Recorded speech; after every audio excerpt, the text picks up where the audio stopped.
Sikat, hantu rimba hajar KKB tembaki kendaraan warga Papua, 2 kena eksekusi, 1 kena petik operasi senyap. Melansir dari sumex.co, hantu rimba, julukan sniper TNI, sukses hajar KKB yang menembaki kendaraan warga Papua. Sekitar pukul 14.15 waktu Indonesia Timur, kami mendapat informasi beberapa anggota KKB menghadang kendaraan roda 4 yang sedang mengangkut penumpang menuju ibu kota kabupaten. Kendaraan ditembaki dari arah depan saat mobil berada di tikungan jalan, yang jaraknya sekitar 4 km dari posisi kami. Nah, pukul 15.20 waktu Indonesia Timur kami tiba di sekitar lokasi. 3 personil saya perintahkan untuk mencari tahun posisi KKB dan menjaga parameter. Sementara saya dan seorang rekan mengambil posisi di perbukitan, yang persis menghadap salah seorang rekan ke tikungan jalan. Hanya sekitar 10 menit, posisi KKB terlihat mereka berada di parit kecil di sebelah kanan jalan.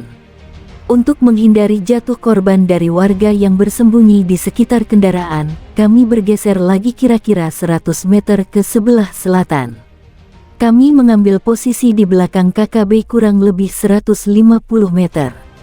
3 anggota KKB terlihat merayap rapat di balik gundukan tanah, sambil mengarahkan senapannya ke arah kendaraan yang berhenti di tikungan jalan itu. Dengan senapan anggota KKB berhasil saya eksekusi, 2 lainnya berlari ke arah rekan kami yang sudah menunggu. Beberapa menit kemudian 3 ledakan tembakan terdengar dari arah jurang. Saya tahu itu tembakan dari rekan-rekan saya. Semua berjalan lancar, kemudian saya menghubungi kepolisian untuk melakukan olah TKP dan mengevakuasi. Sekitar pukul 16.30 waktu Indonesia Timur kami kembali ke pos pemantauan. Salah seorang rekan memberitahu saya ada 1 KKB memegang senjata laras panjang berhasil lolos saat penyergapan tadi. Saat mereka melakukan pengejaran, KKB itu lari ke pemukiman warga dan masuk ke salah satu honai. Rekan saya tidak melakukan penindakan. Dari keterangan rekan, saya yakin anggota KKB itu tinggal di sana. Dalam catatan intelijen, beberapa warga ada yang terindikasi menjadi simpatisan KKB dan berusaha memprovokasi warga lainnya. Pukul 3 dini hari saya bersama 2 orang rekan ke perkampungan itu, yang posisinya tak jauh dari posisi kami. Pukul 3.45 waktu Indonesia Timur subuh dengan cara senyap cepat dan tepat menyusup kami berhasil tanpa ada gongongan anjing. Setidaknya dalam 14 tahun ke depan yang kami jemput tidak bisa lagi memprovokasi warga lainnya.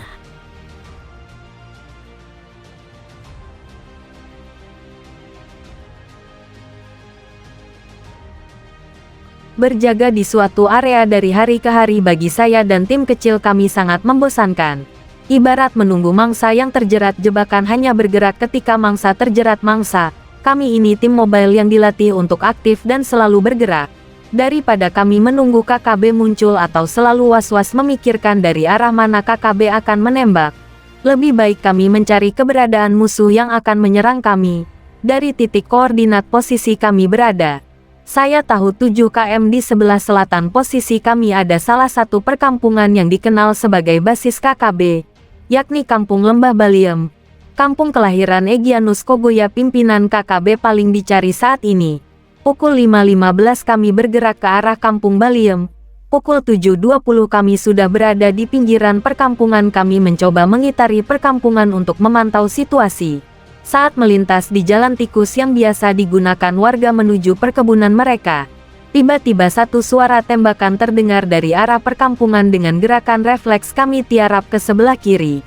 Peluru melesat 2 meter di belakang kami persis di posisi kami sebelumnya. Saya sedikit terperanjat rentang waktu suara tembakan dengan peluru menyentuh tanah relatif cukup panjang. Pelaku penembakan pasti sudah sangat terlatih, ia mampu mengakumulasikan lingkungan arah peluru dengan jarak jangkauan tembak.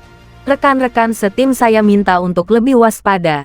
Seperti biasa jika kami diserang kami tidak akan melakukan tembakan balasan yang membabi buta hingga bisa menghabiskan banyak amunisi. Setelah menganalisa situasi kami melakukan briefing singkat mengingat Egyanus selalu menggunakan strategi kotor yang melanggar undang-undang humaniter. Kami merencanakan strategi asas manfaat. Saya paham isi otak Egyanus, mereka akan menggunakan warga sebagai tameng hidup. Saat kami melakukan tembakan, Egyanus mengerahkan mama-mama dan anak-anak untuk menyerang kami. Sementara mereka akan bergerak dari arah yang lain. Hal seperti ini selalu dilakukan KKB pimpinan Egyanus Kogoya dan umumnya selalu berhasil. Tapi bagi tim saya, Egyanus akan mengalami masalah. Jika terdesak, kami pasti akan menggunakan peluru yang tidak mengenal jenis kelamin dan usia sasaran. Jika kami anggap bahaya dan akan menyerang kami, semut pun akan kami eksekusi. Saya minta rekan-rekan mengeluarkan satu kotak petasan dan satu lingkar obat nyamuk. Petasan kami rangkai secara seri, salah satu ujung sumbunya kami ikatkan ke lingkaran obat nyamuk. Saat api menyentuh sumbu petasan, setidaknya kami sudah berada 200-300 meter dari posisi petasan. Setelah rangkaian kembang api selesai, kami bergerak ke sebelah barat perkampungan. Saat mama-mama dan anak-anak bergerak menyerang petasan, kami akan mengeksekusikan KKB yang bergerak dari belakang mereka. Kami mengambil dua posisi. Saya akan berada di posisi pertama, sementara 4 rekan lainnya berada di posisi kedua. 20 menit kemudian rangkaian bunyi petasan pun mulai terdengar. Tanpa komando yang jelas, puluhan mama-mama dan anak-anak bergerak menyerbu petasan. Sepertinya mereka sudah bersiap sebelumnya. Dengan tenang saya mencari posisi KKB. Saya fokus ke satu tumpukan batu yang menyerupai pagar. Gerombolan anggota KKB terlihat mengendap-endap di balik batu. Saat melongokkan separuh badannya, trigger saya tarik dan selesai. Video ini melansir dari channel YouTube